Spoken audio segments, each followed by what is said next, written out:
A collision can be elastic. Sir ये bomb वाला चल रहा है अभी भी। नहीं, अब उसके आगे जा रहे हैं ना। A collision can be bomb वाला नहीं चल रहा, ये टाइप्स ऑफ collisions चल रहे हैं अब, कि collision कितने टाइप्स के होते हैं। और ये डायनामिक्स जो है ये आज हमारा खत्म हो जाएगा और कल और परसों हम इसके करेंगे पास पेपर्स, और उसके बाद फिर मंडे से हम शुरू करें नया चैप्टर। अच्छा, a collision can be elastic और inelastic। अब इलास्टिक collision क्या होता है?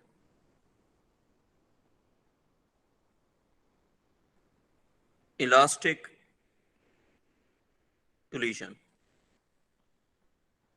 इलास्टिक collision का हम लिखेंगे a collision in which a collision in which both the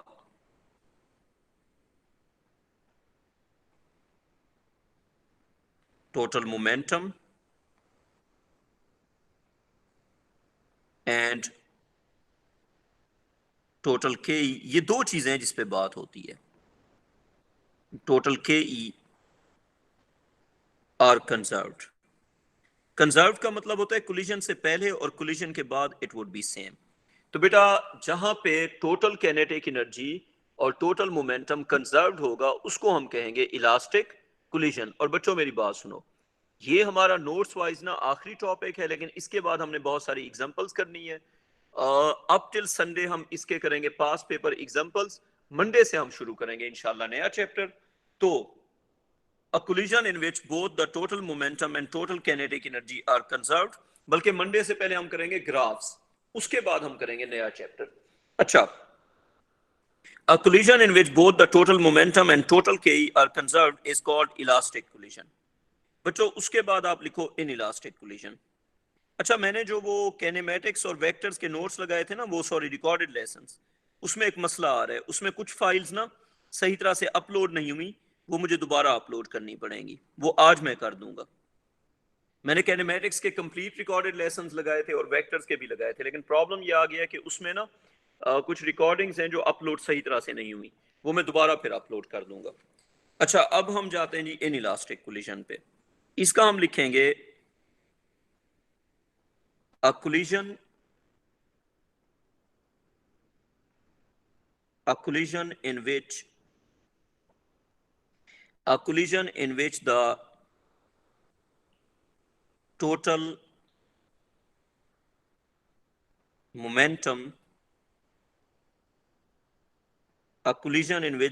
momentum is conserved,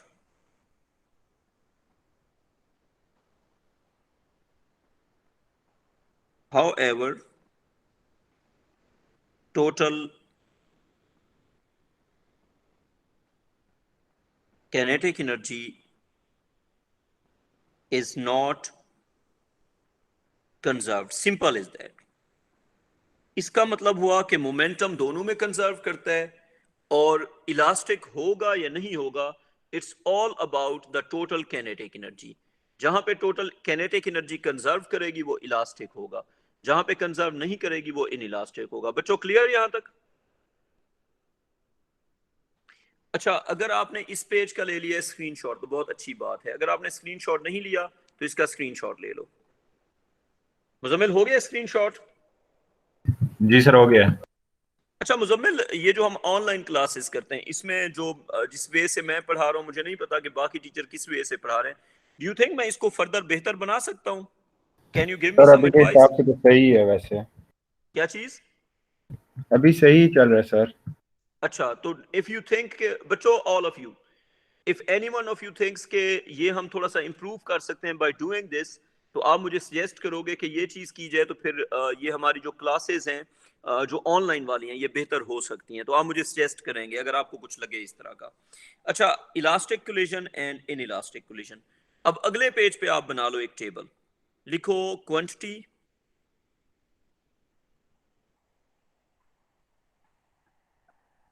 उसके बाद आप लिखो for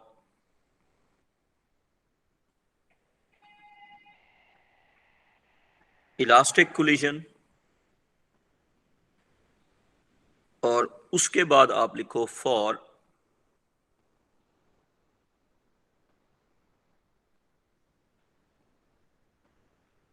in elastic. Sir 1 minute के लिए पिछली स्लाइड पे जाएंगे आप? जी बेटा बिल्कुल मैं जाऊंगा। अच्छा, quantity for elastic collision and for in elastic collision.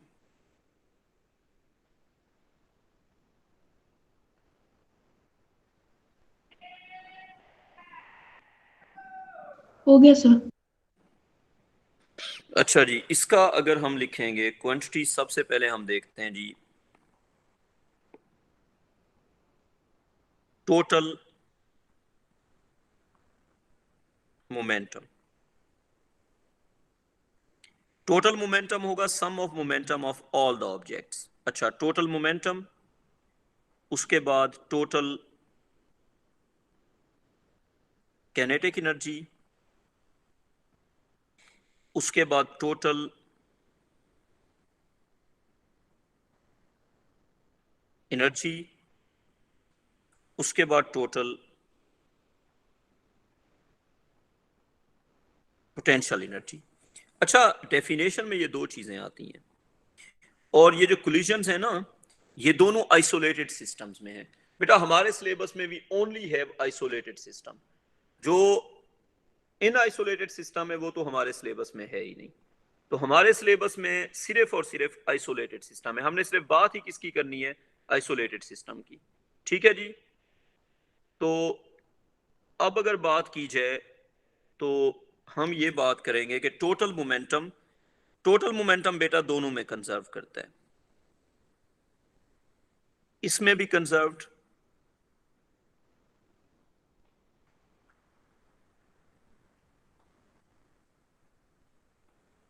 और इसमें भी कंजर्व्ड। टोटल मोमेंटम इन दोनों में क्या करता है? कंजर्व करता है। टोटल मोमेंटम उसमें भी कंजर्व करता है और इसमें भी कंजर्व करता है। ठीक है जी। मुजम्मिल हो गया कॉपी? Yes sir. हो गया सर। हाँ, तो टोटल मोमेंटम जो है वो इन दोनों में कंजर्व करता है। तो टोटल मोमेंटम की जब बात करेंगे तो इट इज कंजर्व्ड। अब आ जाते हैं टोटल केई पे। टोटल केई इलास्टिक कोलिजन में कंजर्व करेगी, टोटल केई इलास्टिक कोलिजन में कंजर्व करेगी, इन इलास्टिक कोलिजन में कंजर्व नहीं करेगी।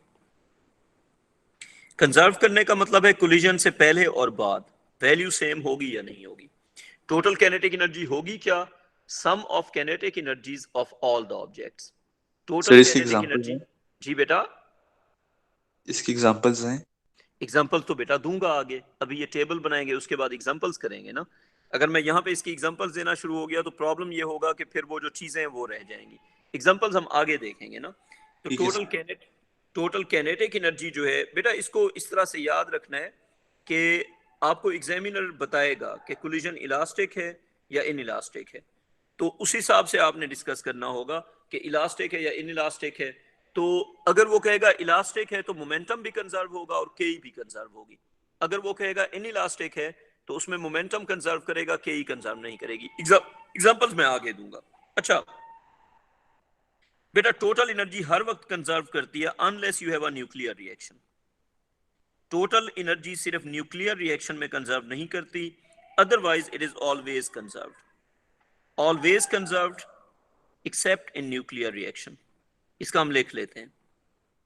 इसका आप लिख लें टोटल एनर्जी का ऑलवेज कंजर्व्ड एक्सेप्ट। तो मुजम्मिल एक सिचुएशन बताओ जब टोटल एनर्जी कंजर्व ना करे, क्विकली। सर जब क्या कहते हैं नहीं पता sir. Nuclear reaction accept in nuclear reaction या न्यूक्लियर चेंजेस। सही है बेटा सर। जो टोटल एनर्जी होती है ना वो हर वक्त कंजर्व करती है, सिर्फ जो न्यूक्लियर रिएक्शंस होते हैं। बेटा न्यूक्लियर रिएक्शन में ना मैस और एनर्जी की इंटर कन्वर्जन होती है। Other than that total energy is always conserved. Muzammil clear ये सर बात? Real condition. सही है अयान सर। क्या कह रहे हैं आप? सर रियल कंडीशंस में भी तो कंजर्व नहीं होती। नहीं, टोटल एनर्जी रियल कंडीशन में भी कंजर्व करती है। अयान मेरी बात सुनो, कंजर्वेशन का ये मतलब है कि किसी भी फॉर्म में एग्जिस्ट करे। फर्ज करो कैनेटिक एनर्जी अगर कन्वर्ट हो जाती है हीट में तो भी तो एनर्जी है ना, ठीक है। अयान रियल जी सर। कंडीशन में भी कंजर्व करती है। एनर्जी किसी ओके भी सर। फॉर्म में चली जाए होगी तो एनर्जी ना अयान, यस सर। तो फिर कैसे कंजर्व नहीं करेगी? देखो, जब तक एनर्जी किसी और चीज में कन्वर्ट नहीं होगी तब तक एनर्जी कंजर्व करेगी। तो एनर्जी जो है वो सिर्फ कन्वर्ट होती है मैस में, और वो कब कन्वर्ट होती है? न्यूक्लियर रिएक्शंस में। तो टोटल एनर्जी जो है वो कंजर्व करती है, इट्स ऑलवेज कंजर्व अगर न्यूक्लियर रिएक्शन नहीं हो रहा। हाँ, ठीक है सर। कैनेटिक एनर्जी जो है वो सिर्फ कंजर्व करती है इलास्टिक कोलिजन में, और रियल लाइफ में इलास्टिक कोलिजन होता ही नहीं है। Elastic collision is a hypothetical concept. Ayan मेरी बात समझ आ गई? तो यस सर। तुम्हारी जो बात है वो के पे अप्लाई होगी, टोटल एनर्जी पे अप्लाई नहीं होगी। टोटल एनर्जी किसी भी सिचुएशन में कंजर्व करती है, सिर्फ वो कंजर्व नहीं करती जब न्यूक्लियर रिएक्शन होता है। अच्छा, उसके बाद हम आ जाते हैं टोटल पोटेंशियल एनर्जी पे। बेटा, जब कैनेटिक कंजर्व करेगी तो पोटेंशियल भी कंजर्व करेगी। तो इलास्टिक कोलिजन में पोटेंशियल एनर्जी कंजर्व करेगी, और इन इलास्टिक कोलिजन में नॉट कंजर्व। वैसे आपसे पोटेंशियल का नहीं पूछा जाएगा, वैसे आपसे इनका पूछा जाएगा, टोटल का, कैनेटिक का और इसका। तो इसका पोटेंशियल एनर्जी का आपसे नहीं पूछेंगे, ये मैंने वैसे ही बता दिया। क्योंकि जब कैनेटिक कंजर्व कर रही है तो पोटेंशियल को भी फिर कंजर्व करना चाहिए। कन्वर्जन नहीं हुई ना। देखो, पोटेंशियल एनर्जी तभी चेंज होगी जब कन्वर्जन होगी। अगर कन्वर्जन नहीं हो रही तो फिर इसको कंजर्व करना चाहिए। मुजम्मिल, कॉपी हो गया यहां तक? जी सर, हो गया। अच्छा, अब इसके बाद आप एक बात ये लिखेंगे कि इन real life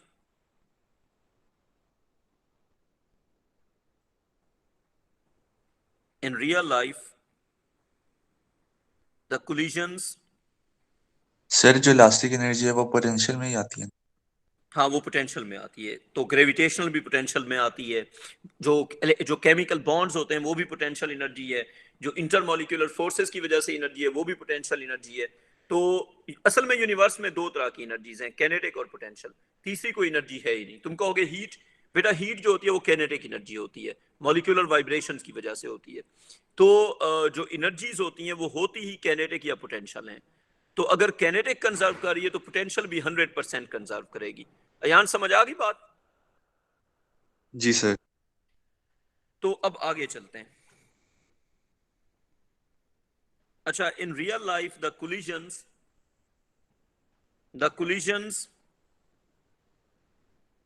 are inelastic.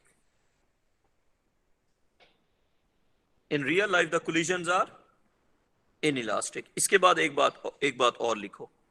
If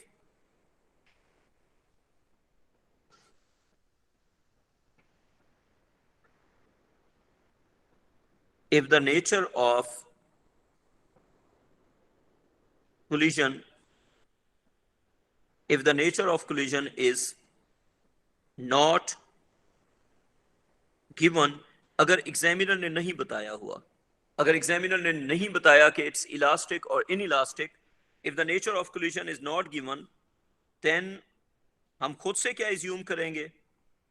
then assume it to be elastic. So if nature of collision is not given, then by yourself you have to assume it to be elastic. तो अगर आपको नेचर ऑफ कोलिजन नहीं given तो आप इसको खुद से assume करेंगे। कौन सा कोलिजन? Elastic collision. बच्चों क्लियर यहां तक? क्लियर है जी। सर। ठीक है। ओहो इन इलास्टिक, सॉरी बच्चों, बेटा खुद से इन इलास्टिक समझना है। लिखो, a collision will be elastic only if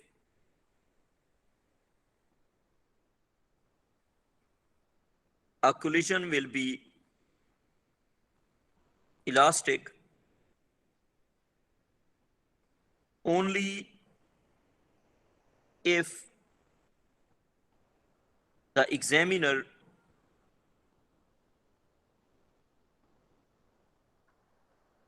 mentions it to be elastic. Otherwise, Muzammil बात समझ आ गई? जब तक जी एग्जामिनर सर, समझ इलास्टिक आ नहीं गया। कहेगा, जब तक एग्जामिनर इलास्टिक नहीं कहेगा, हम खुद से इलास्टिक नहीं लेंगे। Otherwise every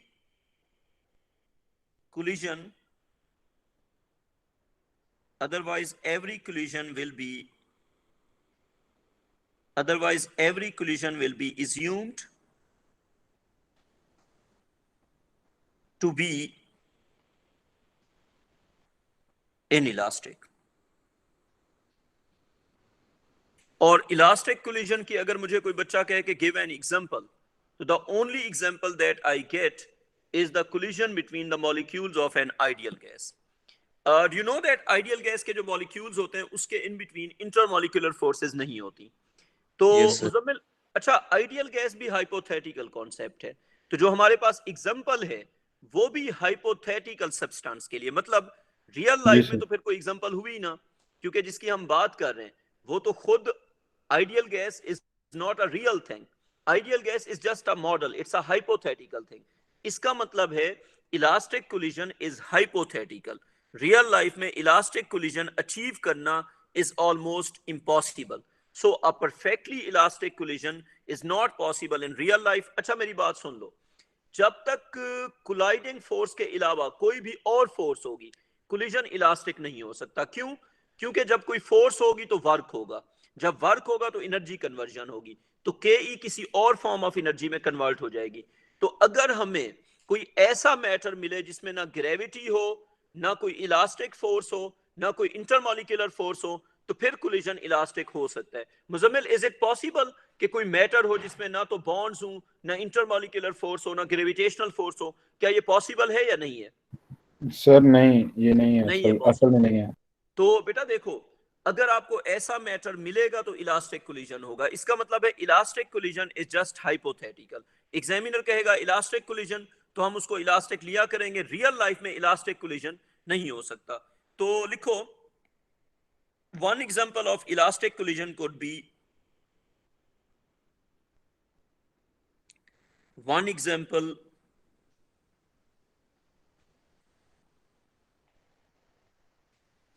of elastic collision can be collision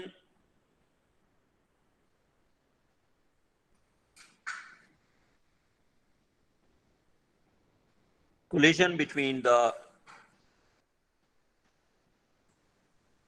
molecules of an ideal gas.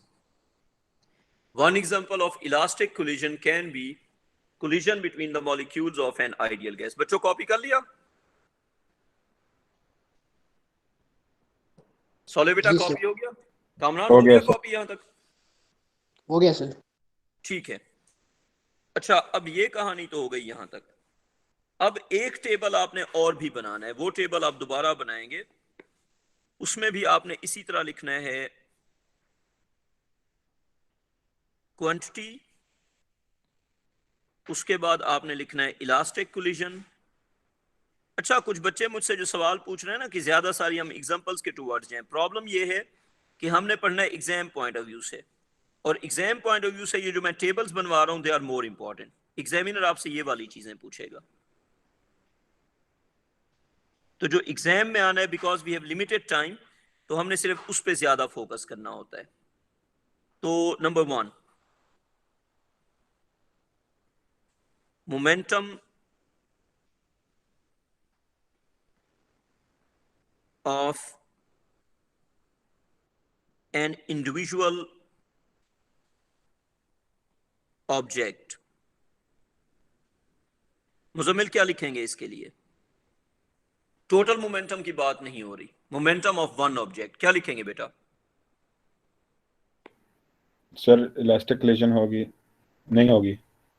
may or may not be conserved। जब हम कहते हैं ना मे और मे नॉट, इसका मतलब होता है इसके लिए कोई रूल नहीं है। जहां पे भी आप वर्ड यूज करेंगे मे और मे नॉट, इसका मतलब होगा कि कोई हार्ड एंड फास्ट रूल नहीं है यहाँ पे। मुजम्मिल समझ आ गई बात? कंजर्व जी कर सर, भी समझ सकता आ है, गया नहीं भी कर सकता। अच्छा, दूसरी साइड पे इधर क्या लिखेंगे? सर। ये होगी। ना ना, मे और मे नॉट बी कंजर्व्ड। बेटा इंडिविजुअल की बात जब भी आएगी आपका यही सेंटेंस होगा, इसको बस रट्टा मार लो। जब भी सिंगल ऑब्जेक्ट की बात होगी, इररिस्पेक्टिव ऑफ द सिचुएशन, आप कहेंगे हमें नहीं पता, कंजर्व कर भी सकता है, नहीं भी कर सकता। मुजम्मिल क्लियर ये बात? क्लियर है सर। तो जब इंडिविजुअल ऑब्जेक्ट की बात आएगी तो हम ये नहीं कह सकते कि कंजर्व करेगा या नहीं करेगा, उसमें हम सिर्फ ये कह सकते हैं कि मे और may not conserve, both possibilities are there. अच्छा, उसके बाद नंबर 2 पे आ जाओ। नंबर 2 पे लिखो kinetic energy of an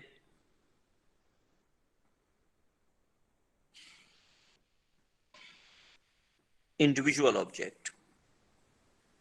हाँ जी मुजम्मिल, क्या लिखेंगे फिर? सर इसके अंदर नहीं होगी, इसके अंदर होगी। नहीं जी, ओहो,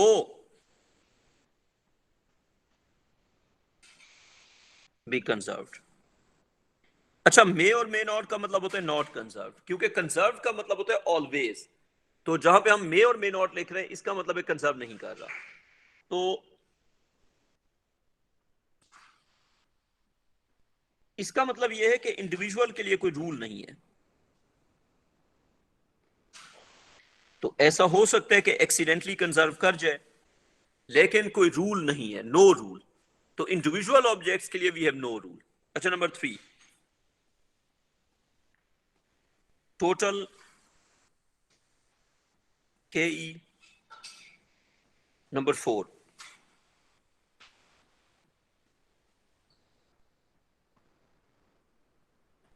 टोटल मोमेंटम। नंबर 5, अगर सिर्फ एनर्जी लिखा हो,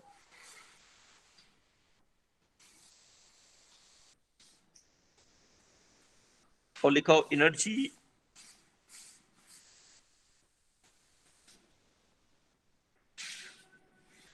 ऑफ एन ऑब्जेक्ट,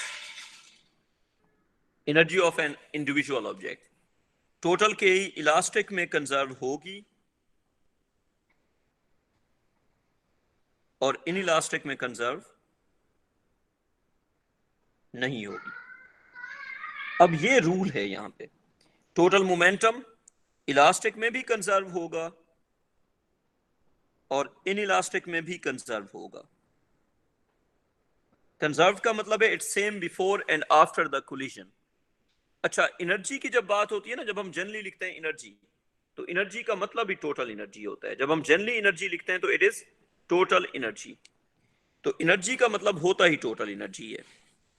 तो एनर्जी जो है वो न्यूक्लियर रिएक्शन जब तक नहीं होगा तब तक कंजर्व करती है। और अगर एक ऑब्जेक्ट की एनर्जी की बात होगी तो हम इस पे कमेंट नहीं कर सकते।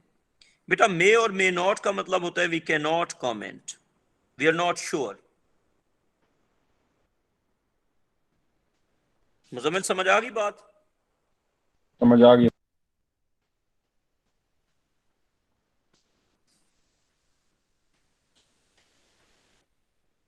ये है जी टेबल जिस पे आपके MCQs आएंगे। तो दो तरह के कोलिजन होते हैं, इलास्टिक कोलिजन और इनइलास्टिक कोलिजन। और दोनों में डिफरेंस क्या आ रहा है? कैनेटिक एनर्जी का डिफरेंस आ रहा है। जो इलास्टिक होता है उसमें KE भी कंजर्व करती है, जो इनइलास्टिक होता है उसमें सिर्फ मोमेंटम कंजर्व करता है। मोमेंटम दोनों में कंजर्व करता है। बच्चों कॉपी कर लिया यहां तक? मुजम्मिल हो गया कॉपी? हो गया सर। अच्छा, अब अगर आपने यहां तक कॉपी नहीं किया बच्चों तो इस पेज का ले लो स्क्रीनशॉट। अब हम जाने लगे नेक्स्ट पेज पे। नेक्स्ट पेज पे आप हेडिंग दें कंजर्वेशन ऑफ KE। एग्जामिनर कहेगा right a statement for conservation of kinetic energy. तो आप इसका स्टेटमेंट ये लिखेंगे, आप लिखेंगे the total kinetic energy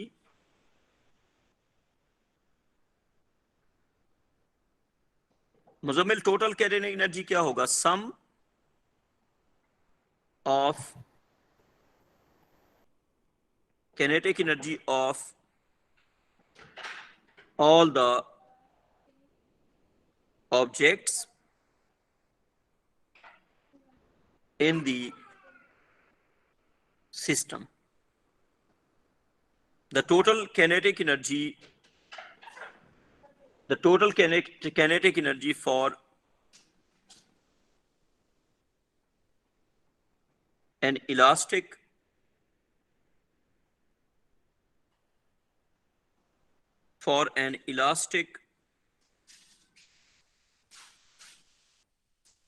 collision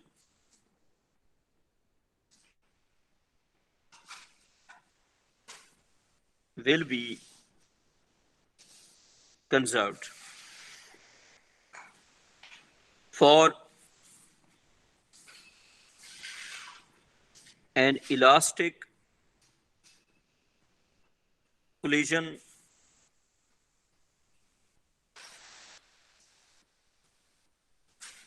between M1 and M2, M1 and M2 are two objects. For an elastic collision between M1 and M2, the equation that we'll write, it would be sum of initial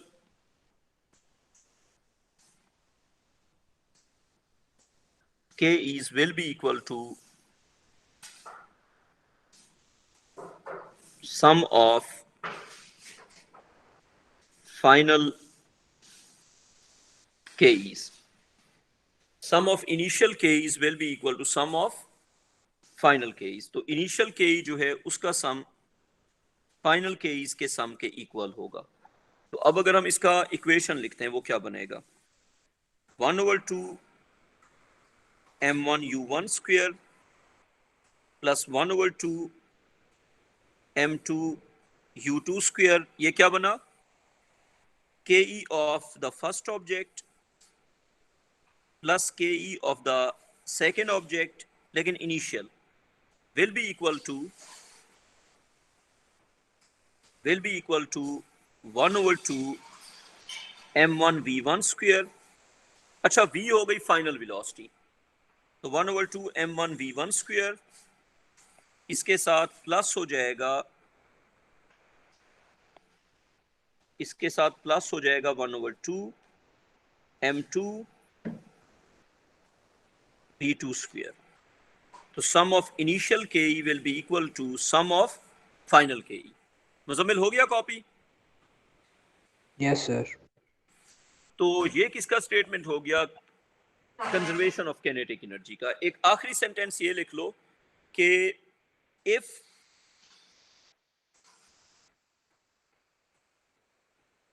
the collision is elastic then the total kinetic energy of the system, यानी कि sum of kinetic energies of all the objects, will remain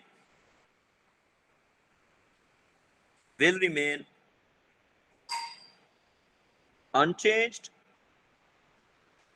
However,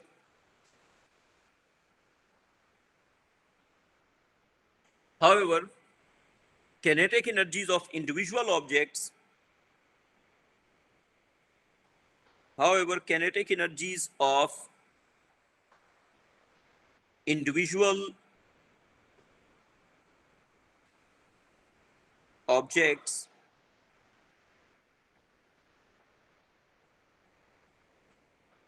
सही. A और KES के kinetic energies पूरा word लिखूंगा तो फिर time लग जाएगा.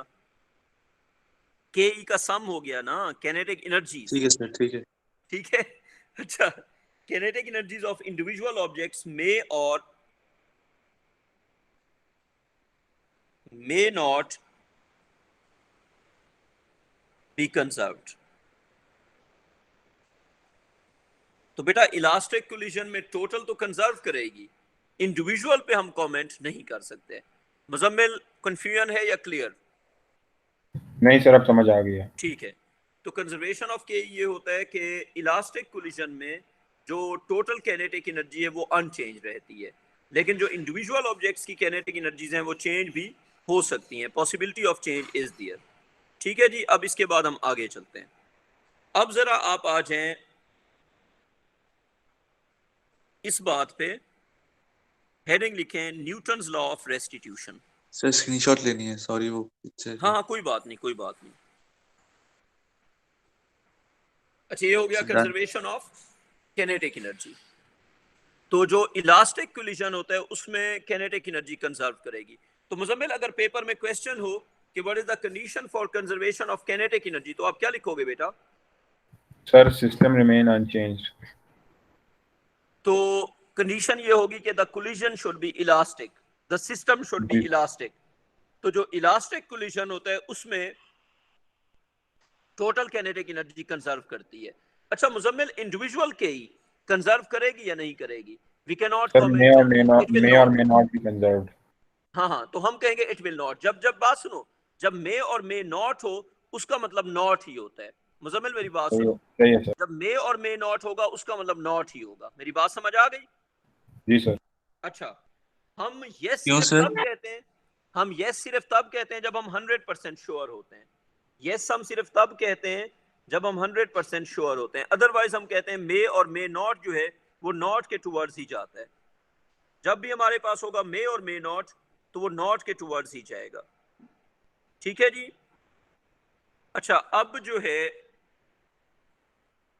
अब हम आते हैं अगली बात पे। अब अगली बात यह है कि आप हेडिंग दें Newton's law of restitution.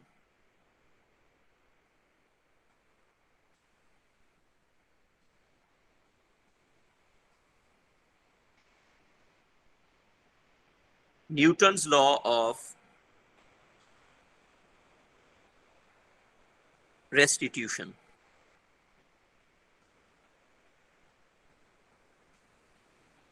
Newton's law of restitution. अच्छा पहले हम लिखेंगे इसका स्टेटमेंट, फिर हम करेंगे इसकी डेरिवेशन। अब इसको लॉ ऑफ रेस्टिट्यूशन भी कहते हैं। ये क्या होता है बेटा? ये होता है कि अगर हम वेलोसिटीज के डिफरेंस लें, फॉर एग्जांपल पहली बात ये है कि लिखो it is only applicable, it is only applicable to elastic collisions। बेटा ये सिर्फ अप्लाई होता है इलास्टिक कोलिजन्स पे। Law of restitution is only applicable to elastic collision. इसके नीचे लिखो it is not applicable, it is not applicable to inelastic collisions। ठीक है जी मुजम्मिल, ये सिर्फ कब अप्लाई कर सकते हैं? इलास्टिक जी सर। कोलिजन पे, और ये इनइलास्टिक कोलिजन पे अप्लाई नहीं होता। अब हम लिखते हैं इसका स्टेटमेंट कि लॉ ऑफ रेस्टिट्यूशन होता क्या है। बेटा लॉ ऑफ रेस्टिट्यूशन होता है, अच्छा पहले मैं लिखवा रहा हूँ फार्मूले और रूल्स, फिर मैं कराऊंगा इनकी एग्जांपल्स। तो अभी हम लॉ लिख रहे हैं, फार्मूले लिख रहे हैं, रूल्स लिख रहे हैं, इक्वेशंस लिख रहे हैं, इसके बाद हमने करनी है इसकी एग्जांपल्स। तो अब ये लॉ क्या कहता है? ये लॉ ये है कि अगर आप वेलोसिटीज को सब्ट्रैक्ट करें u1 माइनस u2, मुजम्मिल क्या इसको मैं कह सकता हूं कि difference of velocities before collision? जी सर, कैसे? difference of velocities before collision will be equal to difference of velocities after collision, लेकिन ऑर्डर चेंज हो गया है। पहले था u1 माइनस u2 और उसके बाद हो गया v2 माइनस v1।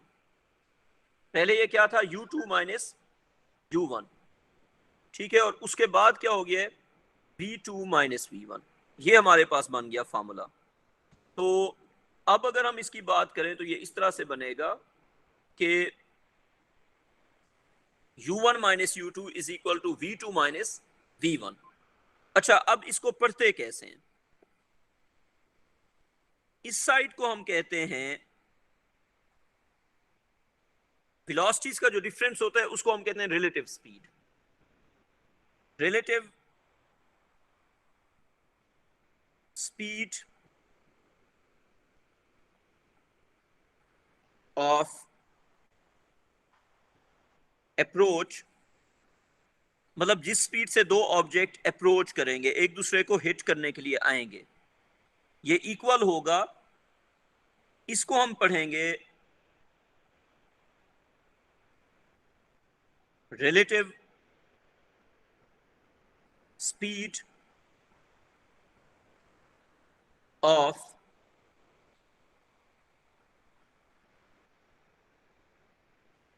सेपरेशन। तो मुजम्मिल, अगर हम वेलोसिटीज को सब्ट्रैक्ट करते हैं तो उसके लिए जो हम टर्म यूज करते हैं वो होती है रिलेटिव स्पीड। तो अगर आपसे कभी कहा जाए कैलकुलेट रिलेटिव स्पीड, तो असल में आपको वेलोसिटीज को सब्ट्रैक्ट करने का कहा जा रहा है। मुजम्मिल, बात क्लियर? सही है सर जी, समझ आ गई। वेलोसिटीज का जो डिफरेंस होता है उसको हम क्या कहते हैं? Relative speed. अब ये जो फॉर्मूला है इसकी डेरिवेशन भी हमारे सिलेबस में, वो मैं एज अ होमवर्क दूंगा आपको। अभी आप एक क्वेश्चन ये लिखें, एक बॉल ए है और वो मूव कर रही है with a speed of 10 metre per second. एक बॉल बी है और वो मूव कर रही है with a speed of 40 metre per second. Calculate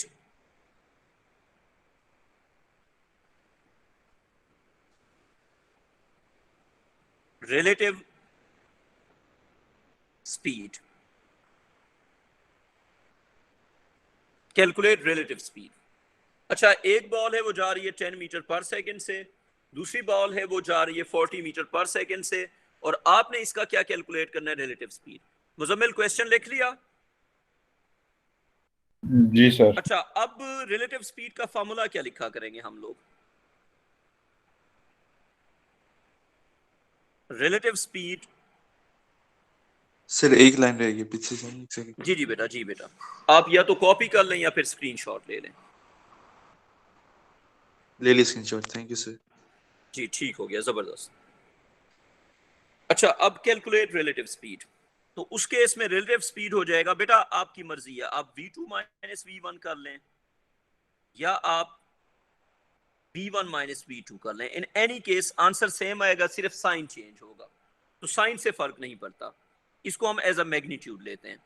तो चलें, अगर हम इसको लेते हैं v2, जनरली हम इसको v2 माइनस v1 लिखते हैं। मुजम्मिल, v2 की वैल्यू बताओ कितनी है? सर ये प्लस 40 है 40। और वो 10 है। अच्छा, v1 की वैल्यू बताओ कितनी है? 10 है सर। 10 है। तो आंसर क्या आ जाएगा? 30 मीटर पर सेकेंड। और इसको आपने यूज करना है एज अ मैग्नीट्यूड। असल में रिलेटिव स्पीड आपको ये बताता है कि कितनी स्पीड से ऑब्जेक्ट्स जो है वो दूर जा रहे हैं या पास आ रहे हैं। तो ये दोनों ऑब्जेक्ट्स जो हैं ये हर एक सेकंड में 30 मीटर अवे जा रहे हैं। मुजम्मिल, मेरी बात सुनो, अगर मैं आपसे आसान जबान में ये पूछूं कि ए और बी हर एक सेकंड में कितने दूर जा रहे हैं, अच्छा मुजम्मिल आप क्या कहते हो, हर एक सेकंड में इनका डिस्टेंस बढ़ता जा रहा है या कम होता जा रहा है? सोच के बताओ। सर कांस्टेंट नहीं रह रहा। ना यार, केयरफुली देखो। नहीं सर, बढ़ रहा है। देखो, सर बढ़ रहा है इनका आगे वाला distance। तेज चल रहा है। तो रिलेटिव स्पीड का पता है मतलब क्या होता है? कि इन every second how much separation is increasing. तो देखो, वो जा रहा है 40 की स्पीड से, ये जा रहा है 10 की स्पीड से, तो हर सेकंड में Increase हो रहा है 30 सर। मीटर पर सेकंड जो डिस्टेंस है वो बढ़ता जा रहा है। तो कितना डिस्टेंस बढ़ता जा रहा है या कितना डिस्टेंस कम होता जा रहा है, उसको हम कहते हैं रिलेटिव स्पीड। पिछले की स्पीड 10 थी, अगले की स्पीड 40 थी, तो हर एक सेकंड में इनका गैप कितना बढ़ रहा है? 30 मीटर्स। मुजम्मिल, बात क्लियर? जी सर, क्लियर है। तो क्या मैं ये लिख सकता हूं सेंटेंस यहां पे कि d is increasing, d is increasing by 30 meter in every second. Ayaan, ऐसे ही है? जी सर। अच्छा, सर एक एग्जांपल और लिखें। एक एग्जांपल आप और लिखें जो कि है ये ऑब्जेक्ट ए है, ये ऑब्जेक्ट बी है, ये इस तरफ जा रहा है with the speed of 10 metre per second, ये इस तरफ आ रहा है with the speed of 4 meter per second. तो इनकी हमने कैलकुलेट करनी है रिलेटिव स्पीड। सर हम पहले V1 या V2 लिख के फर्क नहीं पड़ता? फर्क नहीं पड़ता, क्योंकि देखो अयान, अगर मैं आपसे यहाँ पे ये पूछूं कि ऑब्जेक्ट पास आ रहे हैं या दूर दूर जा रहे हैं, तो आप क्या कहोगे? अयान, अगर मैं आपसे ये पूछूं कि the objects are getting closer or they are moving away, तो what would be your answer? Muzammil, they are getting जी closer or sir. They are moving away? Sir they are getting closer पहले। हाँ, दे आर गेटिंग क्लोजर। तो बेटा देखो, sign पता है क्यों मैटर नहीं कर रहा? क्योंकि साइन तो हमें बताता है अवे या टुवर्ड्स, तो वो तो हमें सामने नजर आ रहा है। मुजम्मिल देखो, रिलेटिव स्पीड का साइन क्यों इंपॉर्टेंट नहीं है बेटा? वो आप ऑब्जर्वेशन से डिसाइड कर सकते हैं कि वो क्लोज आ रहे हैं या अवे जा रहे हैं। मुजम्मिल, मेरी बात समझ आ गई? जी सर समझ आ गई। रिलेटिव स्पीड का जो साइन है, it's irrelevant, it has no importance, because by your observation you can decide whether they are getting closer or they are moving away. Ayaan, अब मेरी बात समझ आई है कि साइन इंपॉर्टेंट क्यों नहीं है? Yes sir. तो आप ऑर्डर जो भी रखेंगे मैग्नीट्यूड सेम आएगी। तो हमारे लिए जो इंपॉर्टेंट है वो मैग्नीट्यूड है। तो रिलेटिव स्पीड का आप फार्मूला लिखेंगे, लिखें relative speed is equal to, फर्ज करें हम लिख लेते हैं v2 माइनस v1। तो 2 किसको कहो, 1 किसको कहो, आपकी मर्जी है, फर्क नहीं पड़ता। फर्ज करें मैं इसको यूं लिखता हूं, -4 माइनस +10। मुजम्मिल क्या ख्याल है, ठीक लिखा है मैंने? जी सर सही लिखा अच्छा, है। आंसर आ जाएगा -14। लेकिन मैंने पहले ही बताया कि साइन हैज नो यूज। मैंने पहले ही बताया कि साइन हैज, बेटा साइन का कोई काम ही नहीं है यहाँ पे। जी सर ठीक है। सर अच्छा, U1 अब U2 इसका की वैल्यू कैसे पुट की जाएगी सर? जी बेटा, सर U1 U2 कैसे फाइंड किया जाएगा सर? बेटा उसका तो साइन आएगा ना जब उसको सब्ट्रैक्ट करेंगे, वो तो साइन आपको लिखना होगा। वो तो उससे तो मैग्नीट्यूड पे फर्क पड़ रहा है। फर्ज करें अगर हम v2 और v1 का साइन नहीं लिखते तो फिर उससे मैग्नीट्यूड चेंज हो जाएगी। मेरी बात समझ आ रही है?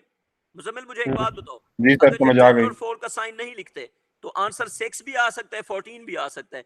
इब्राहिम, इंडिविजुअल साइंस लिखने, फाइनल आंसर का जो साइन है उसका कोई यूज नहीं है। मेरी बात अब समझ आ गई? ठीक है सर। अच्छा, अब जो आंसर आ गया 14, इसका सेंटेंस क्या लिखेंगे? ए एंड बी, अयान लिखवाओ जरा, A and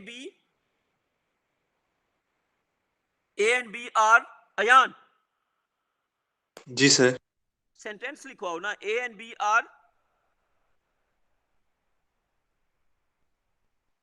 A and B are doing what? They are getting closer, moving away, what? Muzammil तुम दे आर बताओ गेट यार। क्लोजर। यार अयान तुम बड़े स्लो आदमी हो। मुजम्मिल, माइंड ना करना, लेकिन जी तुमने सर बहुत दे आर देर बाद गेटिंग, आंसर किया है। सर मुजम्मिल दे आर बताओ गेटिंग जल्दी से। क्लोजर। हैं जी? सर पहले क्लोजर आएंगे। हाँ, पहले नहीं, आ ही सर क्लोजर रहे हैं। सर ए वो मैं एंड लिख बी रहा। Are getting closer with, getting closer with 14 meter, sir वो मैं क्वेश्चन लिख रहा था। क्या चीज? सर वो मैं लिख रहा था ना तो मैंने अच्छा सुना। अच्छा, ओ यार मैं मजाक कर रहा हूं, मेरी बात को सीरियसली ना लो। इन एवरी सेकेंड, अयान मैं मजाक कर रहा हूं, तुम्हें तंग कर रहा था। I know that, I know that कि you are a good student and in fact you are an A star student, तो वो मैं सिर्फ तंग कर रहा था। अच्छा, एग्जाम्पल जो है वो ये हो गई। मुजम्मिल समझ आ गई बात? समझ आ गई है सर। इब्राहिम ये समझ आ गई कि फाइनल जो आंसर है उसका जो साइन है वो यूजलेस है। सर वो क्यों यूज करके करेंगे सर? अब इब्राहिम तुम्हारी आवाज कट रही है, मुझे कुछ समझ नहीं आ रहा। तो मैं कह रहा हूँ वो मैसेज फाइनल पे लिखो, आंसर। मैसेज पे लिखो, तुम्हारी आवाज कट के आ रही है। अपना डिवाइस चेंज करो या मैसेज पे अभी लिखो। अच्छा, अब बच्चों आज का टाइम हो गया और आज का आखिरी क्वेश्चन, ये आपका होमवर्क है। Show that u1 minus u2 is equal to v2 minus v1 for an elastic collision। बस ये आज हमने यहां तक करना था। आपका होमवर्क है कि न्यूटन लॉ ऑफ रेस्टिट्यूशन को प्रूव करो। ठीक है मुजम्मिल? जी सर ठीक है। चलो बच्चों ये होमवर्क है और अब आप लोग भाग सकते हैं। सर पीछे एक दफा जाए सर, 1 सेकंड के लिए। हाँ हाँ, ये पहले बच्चों को ये वाला पेज तो कॉपी करने दो। बच्चों ये वाला पेज अगर कॉपी कर लिए तो ठीक है, अदरवाइज इसका स्क्रीनशॉट ले लो। ये लो भाई, मैं पिछले पेज पे चला गया। ठीक है यान? ठीक है सर। सर हो गया। हाँ चलो बच्चों, टेक केयर, खुदा हाफिज। अल्लाह हाफ़िज़ सर। अल्लाह हाफिज़ सर। इब्राहिम मैं ये कह रहा हूँ कि फाइनल आंसर जो है ना वो माइनस हो या प्लस हो, हमें पता है कि चीजें करीब आ रही हैं या दूर जा रही हैं, तो इसलिए जो फाइनल आंसर है उसका जो साइन है वो इररेलेवेंट है। The important thing is that कि आपने ये देखना है कि दे आर गेटिंग क्लोजर और मूविंग अवे। तो आंसर नेगेटिव है या पॉजिटिव है, आपको सिर्फ मैग्नीट्यूड देखनी है। देखो अगर ये +14 भी होता तो भी वो दोनों पास ही आ रहे थे, तो हम ये कहेंगे कि 14 मीटर पर सेकंड के हिसाब से they are getting closer. Ibrahim समझ आ गई बात? जी सर। चलो बच्चों टेक केयर, खुदा हाफिज। अब मेरी A2 की क्लास है, A1 वाले बच्चों आप लोग भाग सकते हैं।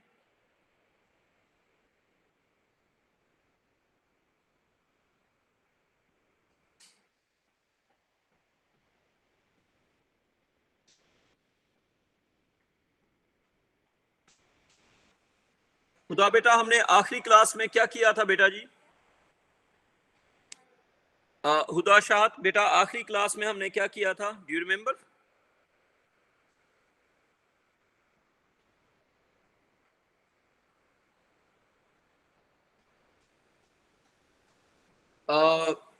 आमना बेटा आखिरी क्लास में हमने शाहीन हमने आखिरी क्लास में क्या किया था बेटा? सर हम वो ग्राफ्स पढ़ेंगे। हाँ हमने वो और पढ़ा था